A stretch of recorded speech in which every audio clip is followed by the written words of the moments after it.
Hello अस्सलाम वालेकुम, welcome back to my YouTube channel. कैसे हैं आप लोग? बिल्कुल ठीक ठाक होंगे और मज़े में होंगे।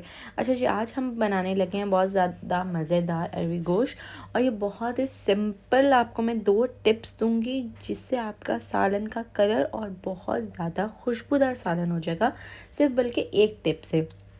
वो टिप ये है कि आपने टमाटर का पेस्ट या दही कुछ भी डालने से पहले आपने, जब हम भुनाई कर रहे होते हैं सालन की, जिस तरह अभी मैंने प्याज डाला, उसमें गोश्त डाल के भून रही हूँ, लहसुन अदरक का पेस्ट डाला है और अब मसाले डालने हैं।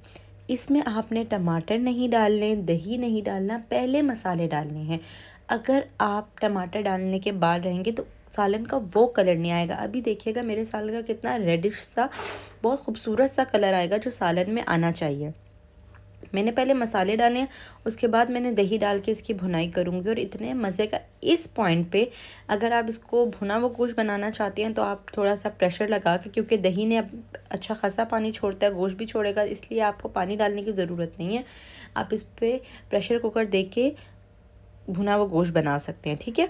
लेकिन हमने बनाना अरवी गोश्त, इसलिए हम इतनी भुनाई करेंगे कि ऑयल सेपरेट हो जाए, ठीक है। जितने भी मसाले हैं वो सारे डिस्क्रिप्शन बॉक्स में या नीचे लिखे में, आप वहाँ से फॉलो अप ले सकते हैं, क्योंकि इस शॉर्ट वीडियो में मैं डिटेल में नहीं बता सकती हूँ, क्योंकि शॉर्ट वीडियो बहुत लंबी हो जाती है फिर, ठीक है। भुनाई करने के बाद जब ऑयल सेपरेट हो जाए, आपने पानी डाल देना है, हरी मिर्च डाल देनी है और उसको प्रेशर दे देना है। उस टाइम तक प्रेशर देना है जब तक आपका गोश्त गल ना जाए। अब आप बकरे का गोश्त ले रहे हैं या गाय का गोश्त ले रहे हैं, मटन बीफ जो भी ले रहे हैं, आप लोगों को उस हिसाब से आपने प्रेशर इसको लगाना है, ठीक है। उसके बाद जब आपका गोश्त अच्छे से गल जाए, उसके बाद आपने इसमें अरवी डाल देनी है। मैंने पूरी अरवी डाली थी, इसको काटा नहीं। बस आपने इसको हल्का सा गरम मसाला डालना है और आपका सालन तैयार है।